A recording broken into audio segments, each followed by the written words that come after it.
Let's just do it. Let's just do it. I'm just gonna go for it. All right. You go, girl. Okay. Hi guys, so today we're going to do a YouTube video on a little bit about our journey at Gravitate Accounting. We've gone from 0 to 30 employees in a 6-year period, and we just thought we'd share a little bit of that journey. So our marketing team tasked us with a few questions we've got to ask each other. And one of the first questions on the list is starting out. So this is to Sam. When did you make the decision and why? So when did I make the decision? I was at a previous employer. I loved my time actually. Our last employer, and yeah, I think I was there for. Well, I think you'd left actually six months earlier. Yeah, and we stayed in touch. Like it wasn't often. It might be once every 3 or 6 months. By the time we went out for a beer. Yeah, driving range. And I remember once we went to the driving range, and you said to me, like, you've got a boss, and he just wants you to be the best version of you, kind of thing. He proper drives you and stuff like that, and you're learning so much new. And I think that was a little thing for me. It didn't change anything really, but I was like, oh, that does sound really cool. Like we had a great boss, but it wasn't loads of development stuff really. It was more focused. He was exceptional at what he did, and he trained us to follow that. But it wasn't a lot of. We didn't have much like training, did we? Like. Yeah. Management training, we didn't have a whole lot of that. So there was that, and then like I say, again, didn't see you again for another 6 months or so. And then I think then the next thing that happened, probably that was significant, probably the most significant, was I just had my appraisal, and I think I'd just done all the team's appraisals, and yeah, I spent a lot of time talking about that, like what you need to do to get to that next progression in your career and stuff like that, because I think that's an important part of an appraisal. And I just remember mine felt a little bit flat. Like I always felt like I was well respected there. I was like first in, last out, and that's because I was used to driving up to Leeds. My previous job was in Leeds, so I used to drive up there like an hour plus each way. So I think being able to walk down the road from where I lived, I was just like always in really early because I was left at a similar time. I do actually remember. I remember seeing like your car there when I left, and then first thing in the morning, it was that Ford Fiesta, the silver Ford Fiesta, epic car that I think you inherited from one of your family members. Yeah, correct. I remember seeing it like Sam's here. Yeah. All right, great. I got a parking spot Every time. That's probably. So you admitted you lived a 10-minute walk away and drove into work every single day. I actually didn't clock it at the time, but now I'm clocking. Actually, that's just like rude. Yeah. No, I didn't. I used to give it up on the app. Your car just left. I used to give it up for the scramble on the app. Yeah, you're selling your space. Yeah. So anyway, so yeah, worked really hard. Thought it was a big plan to me. I think I remember having my appraisal, and it was sort of like, okay, how do I get to director, senior manager, or whatever? And if they asked for 6 weeks to write a plan, which is fine, but I'm sort of a person who I don't need a whole lot of sleep. That has always been my claim to fame until I've got 2 kids, and now I actually regret talking about that. But up till about the last 6 months, I've always said I don't need much sleep. Now I actually need more sleep. And yeah, so in that 6 weeks when they were writing me a progression plan, I wrote a proper detailed business plan. And like I say, when I got this progression plan, I sort of exchanged documents, and I said, look, feel like it was just a little bit too long. This is what I'm thinking about, and exchanged it. And like I say, we had a really good relationship. It wasn't me handing in my notice. I just said to the 2 of the partners, like, what do you think? And again, we had a week's to-ing and fro-ing and chatting a bit more, and then the managing partner just came to me and said, like, look, why don't you just do it? This isn't a scrap of paper. Yeah. This is well thought through. Do you think that was like the nudge that you needed? I think I was probably there. I mean, like I say, I'd written it down. So yeah, it was probably me waiting for them to accept it more than anything. And then I knew I had a 3-month notice period from there. So like I say, again, had an amazing relationship with the old employer. So I had clients who I'd brought in and stuff like that, we agreed would stay with me. I think throughout my notice period, they had clients who just didn't work for them. And they said, look, it's just, we can't make this work. What you're trying to create, which was, I suppose, the thing that inspired me was working closer with clients, having a really good hands-on relationship with clients. And so that was suited to what this specific client wanted, where it didn't quite fit into a system that a service they had offered essentially. So I had got some so spoke to some people, and then like I say, one of a client who we could never get in at the old business, again, who I knew was still searching for a solution. They backed us from the start, and up until recently being a client and good pals really. So just went straight into it from there. Would you say, like, obviously it's always quite hard, isn't it, going out, and you know there's usually a sort of like a temptation, you leave somewhere you've got a client base and stuff. Do you think that, you know, when you left that firm and you sort of agreed to take those clients, was it super important for you to then go and prove yourself, I suppose, and get your own clients? It's quite tempting, isn't it, just to tap into those previous relationships. Do you think that there was any sort of crossover? Do you think you just sort of went into building your own network and bringing in your own clients? I suppose I've never really upset many people. I'm quite a placid person. I don't know if that's the right word, but probably better words. But just, so like I say, I rarely upset any people in life. But so I think I've got lots of good relationships. I think I had very good relationships with people in banks, solicitors, from networking events and stuff like that. So I already had people I knew who would support me and stuff like that. It's important, isn't it, to have like a network around you, isn't it, essentially, because it's hard setting up, isn't it? Like, it's hard to just go into business on your own.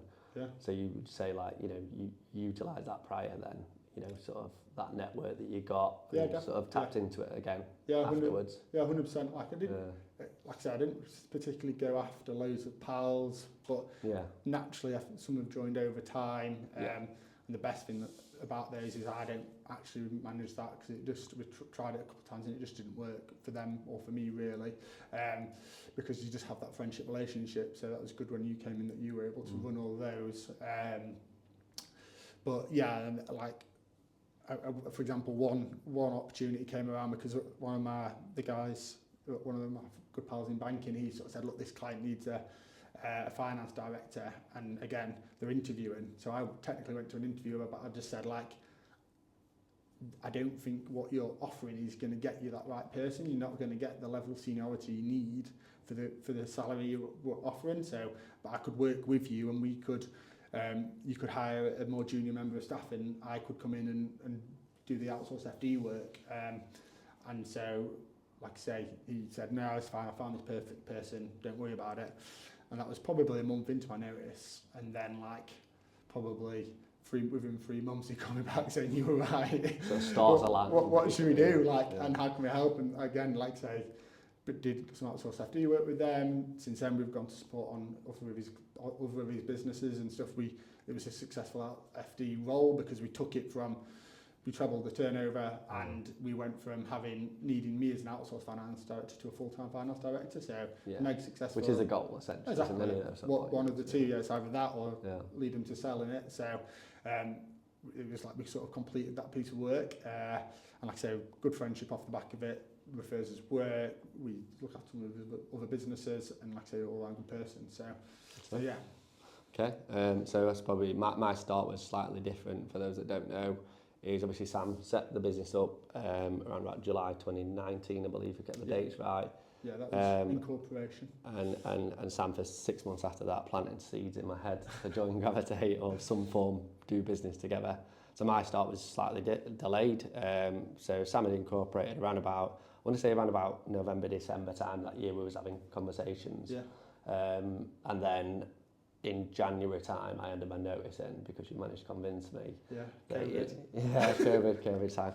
So up to those months, I think you were sort of, you know, having a conversation. Sort of, we worked together previously. Me and you'd worked at that firm before. We'd set up a department, a management accounts department, very successfully. Sort of transitioned that from downstairs upstairs with a team, and got that working cycle going really well, didn't we? So we sort of both knew that we could set up something. Yeah.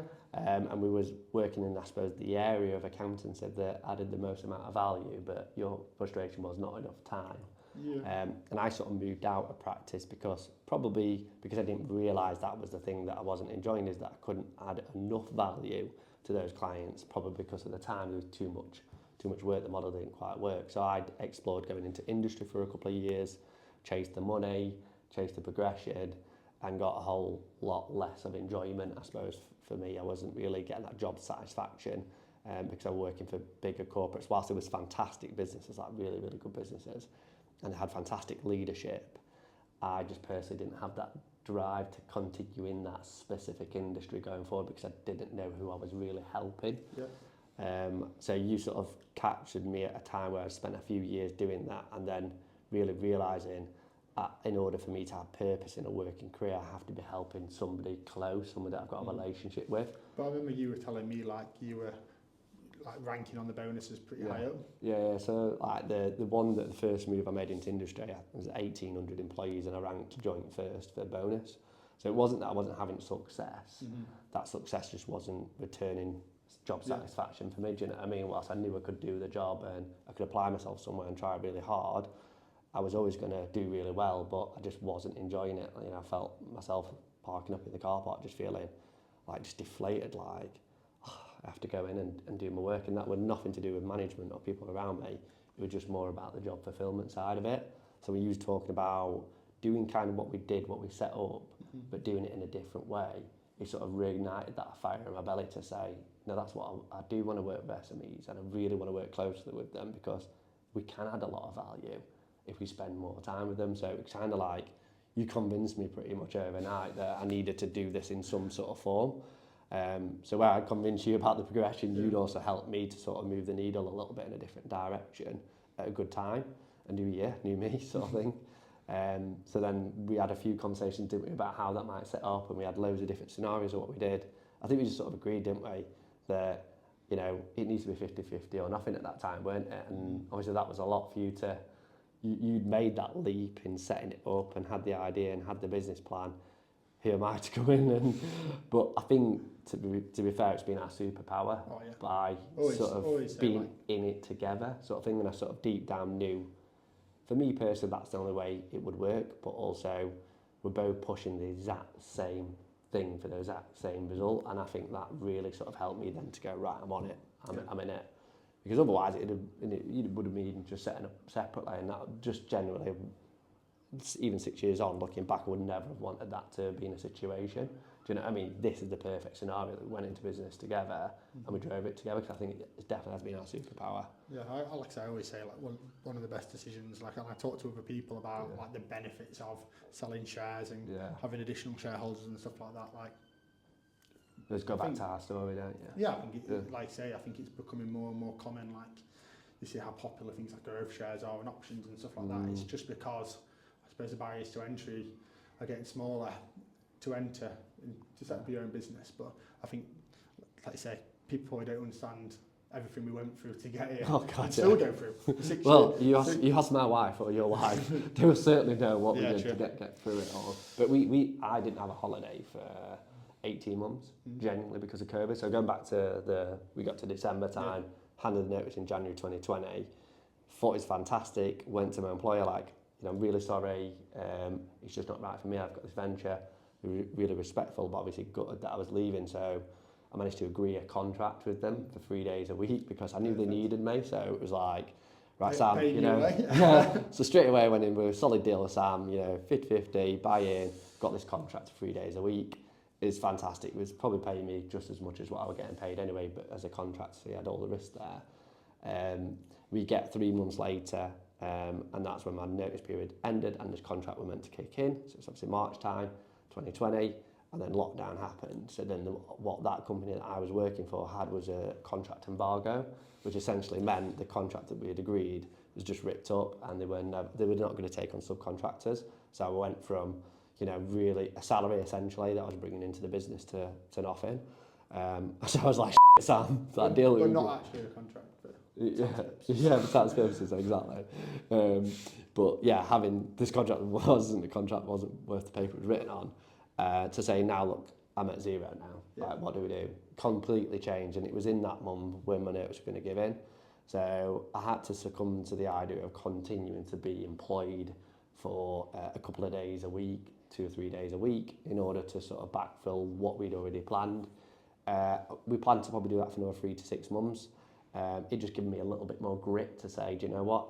I'm a bit fuming with this company for not giving me the contract, which I get why they didn't. But it gave me that extra grit that I needed to then go out and go, right, I'm going to try and replace this quicker because I don't want to be employed. Yeah. And it worked really well for me. I think I remember exactly where I was when I think I was out. That was when you were allowed to walk like within a mile from your house, and I remember being out on a walk. I'm like with Georgina, just like thinking I need to call Mike because he's texting me saying this contract's fallen through, and I thought you were going to bail. To be fair, No, I thought you were going to be like. And I was saying the other way around. I was like, I remember this at the moment. I was knelt down in my bedroom, leaning on the ottoman, looking out the window of the phone to you, going, I just can't believe it. Like we were both trying to suss each other out, like where we're at. And I think we're just trying to suss motivation. I was like, now just give me more motivation to literally say, do you know what? And we was exploring options, weren't we? So it just showed how solid we were with the idea and what we wanted to achieve and stuff. So yeah, I had that rocky start that nearly got pulled away from me, but it just gave us that extra bite, I suppose. And it worked for us. Sure. Like I said. Any key memories from that period? I think those are the key memories, like the COVID stuff, all that sort of stuff with the progression plan and stuff. I think obviously we worked out my shed for a bit. That was fun. That's a key memory. Down at Cutlery Works. Yeah. Or we just used to be on Teams until 3-4 a.m. Maybe not 4, but definitely we saw 3 a.m. It was obscene, we were just on Teams, not talking to each other. Yeah. Just knowing each other was just grafting on something. I think that's just getting used to how COVID were working at the time. Knowing we couldn't sort of blend households, we had to almost try and create a working environment. I know they have the meta thing now where it's all virtual, but our version was just be on Teams constantly. Yeah, fair. Or Zoom or whatever it was. But it worked really well, didn't it? All of a sudden, you'd talk and I'd be like, oh my God, Sam's there. I was I used to forget. That was a little bit weird, but we just sort of got on with it, didn't we, really? Finding an identity. So when did you decide that Gravitate should be something different, and why have core values? How do you come up with them? So I guess you set the business plan. So, when did you decide that you needed for something different? I think if you just working in that environment, the complaints were always the same. Yeah. It was always why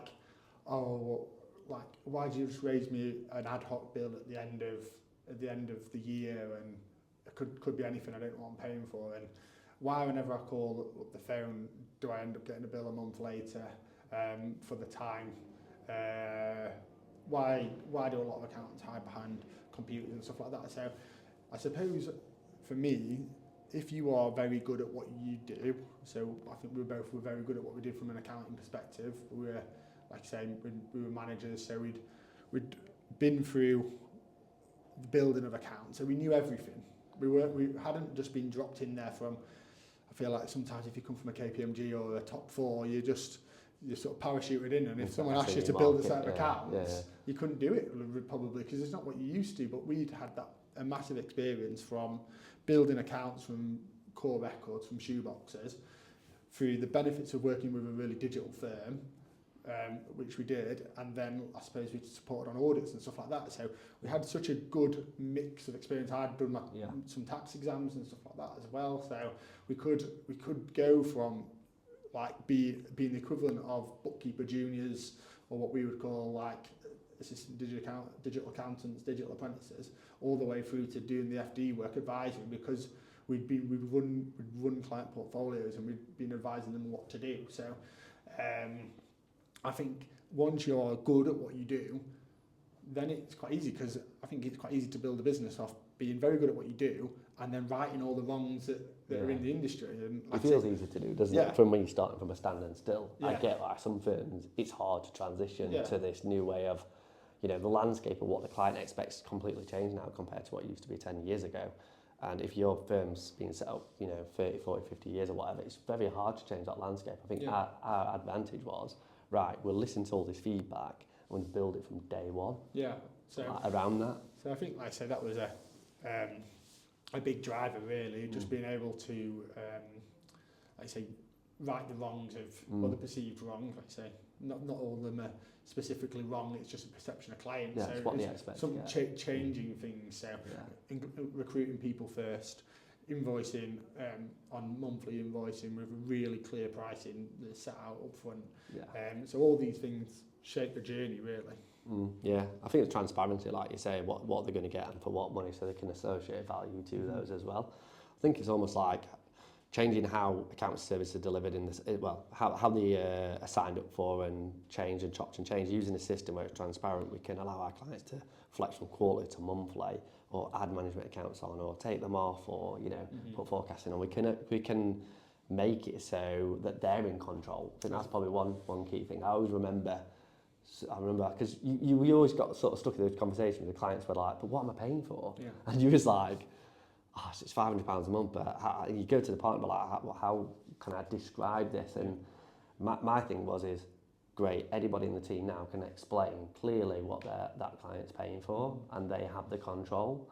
Because you saw far too many times, someone paying £500 a month, and then, say the client left and the client said how much of that was the year-end fee, and it was always a really high proportion when you come to look at a refund, which is unfair. Like, it could easily be argued a lot higher or lower, because I hadn't had that transparency.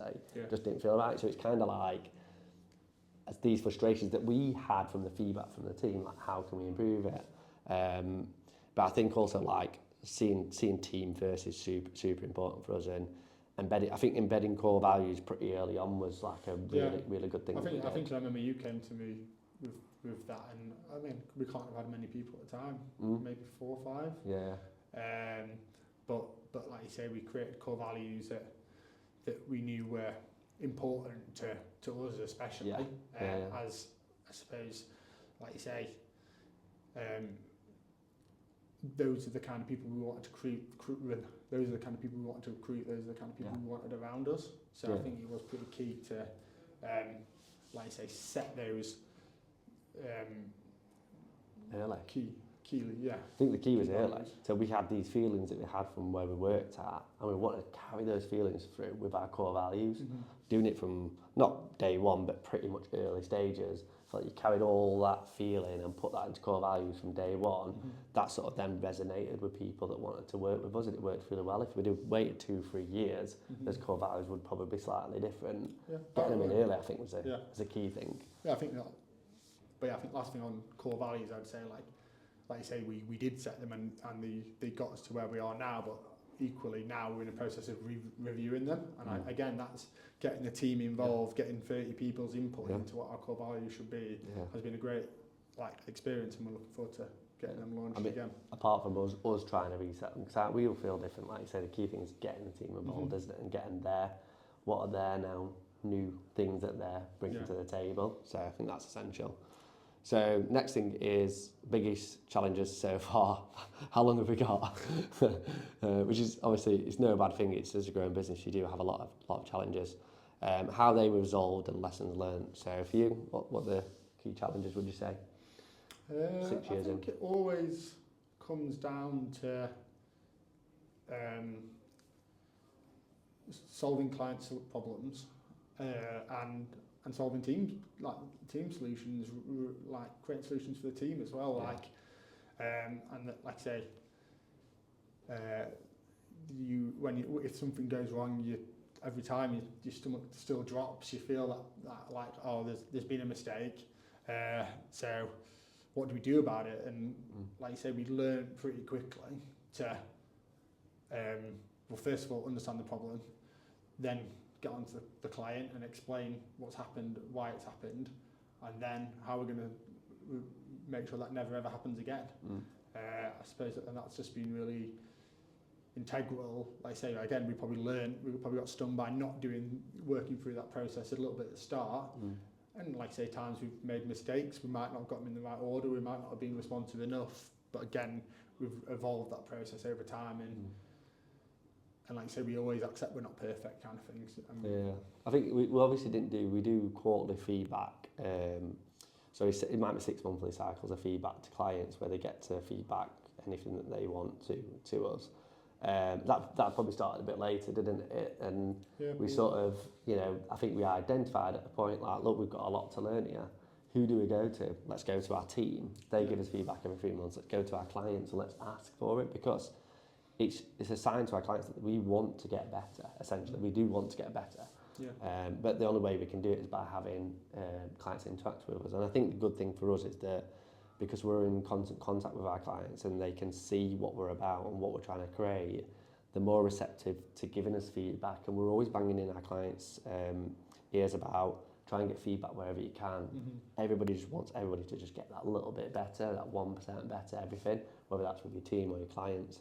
And I think going to them and asking the questions, and they're not just asking them, because that's pointless, just asking. It's them putting a change in place and then sending that out, say, look, you know, you suggested that I would quite like to get in touch with you via messaging. We obviously then check the impact it'll have on the team, and then we bring in a solution which is a desktop WhatsApp version, so it doesn't impact our team's personal lives and doesn't block up their inbox, but the client can still use WhatsApp as a means of transfer. Like, we listen to that and we bring it in, even though that might have, you know, only 5% of clients might use WhatsApp, we still bring in a solution that will address that, because we know that that might be something that someone doesn't even know about as an issue, and then we offer them to use it. So we always try and implement it and then communicate that out, don't we, really? No, definitely. And then, like you say, I think the other thing is with the team, and like you say, it's trying to keep them all happy. Everyone's got things that you want them to be the best version of themselves, but they want the best package and stuff like that, and it's just like managing that process and helping them develop and not just pushing them into situations. So, like I say, I think that will always be the two things, clients, and I think it's just because we care. I think it's easy to be robotic about the situation, and but yeah, every client that leaves us, now more than ever, like, I just know we're right for them and we can help them, and so like I say, 9 times out of 10 you just know that, like, we could make this work, but like I say, and I think that's, like you say, adding value to clients and the team. And I think, like you say, one of the biggest challenges which we're trying to overcome more and more is benchmarking to better than average salaries. But like you say, what we doubled down on is their development, team events, creating a community that we all feel a part of, caring about their development from us to them as well. And I feel like that does actually go a long way. You know, when you look at the surveys now, what especially Gen Z want from their employment now is a sense of community, is a sense of purpose, is a sense of development. It's not always just salary driven. So we managed to do that and now start bringing our salaries in line with benchmarking to market, essentially. And that's been a challenge, but we wanted to do that, didn't we? Because that safeguards ourselves as a business anyway, doesn't it, really? That if we can still create a really good environment, can still create a community and benchmark salaries, it puts you in a strong position, essentially, to keep those team members here. And the key why that's so important in our industry, and we've seen it many times before, is that circulation of staff. And there will always naturally be a circulation of staff, and to some degree it's slightly healthy because it allows for more opportunities for other people. But having too much circulation of staff, it's not nice for the clients, and it's not what we want, is it really? We want to have a nice stable relationship within each team to each client. That is always going to be an ongoing challenge. And I think that's why whenever we do look at the benchmarks, we're always at and above, which is where we need to maintain. Next question is biggest win so far. So examples of key win, what happened and why it was successful, and what lessons have you learned? I would say, like say, attracting amazing talent is probably one of the key wins. So we look across our team now, we have got some incredible talent. That includes within the accounts team. Like I said, I think we've got so much potential in there of people who are going to go on and do great things, hence we need to continue to grow, to create opportunities for these people. Then you look at, like I say, the corporate finance that we launched last year, again, being in a position where Martin was interested in joining Gravitate. It was probably quite a huge achievement after 5 years that, like, he could see real opportunity there, and like I say, I suppose we exceeded expectation, we exceeded all the budgets that we set and stuff like that. So just to be in a position where probably at the start we had less choice, and we had to find ways to get the staff in. I think now we've got a lot of staff who are cheerleaders for the company, who are promoting us and bringing staff to Gravitate. So yeah, just being able to attract the best, and then obviously most recently Luke there as well. So yeah, it's a massive win, really, isn't it? I think probably, aside from the team, it's probably what we've done with the team. I think it's probably a massive win for myself. Key things are not doing our own finances. We've got our own finance manager that does all of our finance team, our financial processing and reporting. We've managed to remove ourselves fully from client onboarding, which I know a lot of firm owners really struggle with. Both of those things. We managed to create a big marketing team, that's doing fantastic work, putting on events, improving SEO, doing the socials. You've even managed to be able to move out of an accounting role and sort of focus on heading up the corporate finance, the tax and the marketing division. I think the biggest win is us sort of setting ourselves on this scalability and how we can remove ourselves from the business and executing it, which I know a lot of practice owners do find it very difficult to do that, to be able to take strides, but we've been very fixed on a plan to get ourselves into positions of, working in the business and working on the business roles. And I think we've taken massive strides over recent to do that. And it's important then, I think, for us to do that, to allow others within the team to then step up to do the things that we were doing, give them opportunity, so getting ourselves out of the way so that they can step up and breathe more opportunity, rather than hone in on everything and know everything and not, allow other people to be the best that they can be in their areas, really just placing trust and saying, onboarding's all yours now. Finance is all yours. You take it, you improve it, and you develop on it. And I suppose it goes back to that point, people always say, recruit people who are better than you, and you always think when you start that's going to be really hard, and you set it in your head that you've got to do everything, you've got to oversee everything, you've got to review everything, but now probably can safely say we're recruiting loads of people better than us, so that's a nice feeling. It is, isn't it? When I introduce people, Luke's really smart, so much smarter in tax than I am. Martin's great in corporate finance, and you've got Jonathan that's wicked in accounting, and it's good to have experts, isn't it, around you, and I think that's going to be the key that'll set us apart, to limiting ourselves. There'll be no bottleneck then, but it does you have to deal with a lot of passing on trust, which is actually, it's not been easy. I find it is hard to actually do that, but I feel like we've managed to sort of allow it, and then you're like, ooh, and then it's always improved, and you do it a bit more and it feels a bit easier, doesn't it? So I think the last question is, so we're here 6 years on, 30 staff, corporate finance, accounting, tax, and our internal teams, marketing, client care and finance. What is next for Gravitate Accounting? What can we expect to the next? I think we've chatted. You go first on this one. What do you think's next? Yeah, what do I think's next is, I think for us it's got to be about moving into a new home that we can grow into, something that we can really invest in, have the space, the luxury of the facilities in there. I think a new home's got to be aircon and heating. To regulate, because whilst this office looks mega cool, it's mega cold and mega hot at times, is getting that sort of real stamp and sort of finance. I think that's going to be our big move, and then having it big enough so we can grow into it, and however that looks. Yeah. Before the staff get too excited, it probably won't be till 2027. Yeah, exactly. No, I think that's. And anything else? In terms of big plans, I think it's about adding more services around what we already do that can add more of that client relationship feeling that we do. So I know, we're looking at payroll and sort of bringing that in-house. So that's exciting as well. There's also, talks and maybe doing auditing if we can do it in a digital way. All these things are about finding the right people that are better than us. Anyone's better than me at doing payroll, but better than us at doing these services, and then making a space, not being afraid to give away equity in order to get that.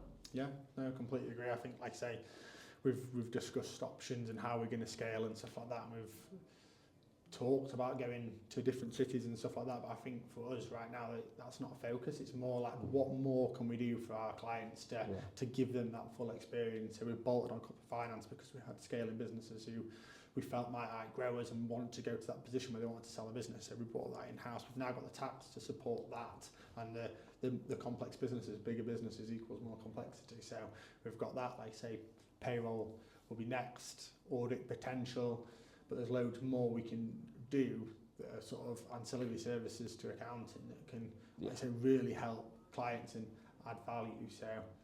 So yeah, I think that's the key plan. Keep growing.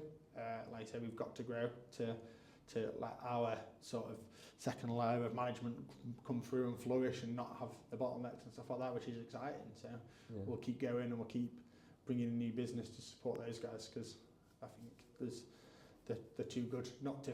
Exactly.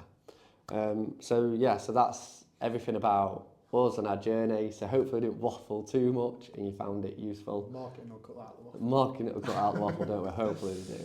But yeah, so that's everything about us. If anyone's got any questions, just let us know. Cheers. Bye. Cheers, partner.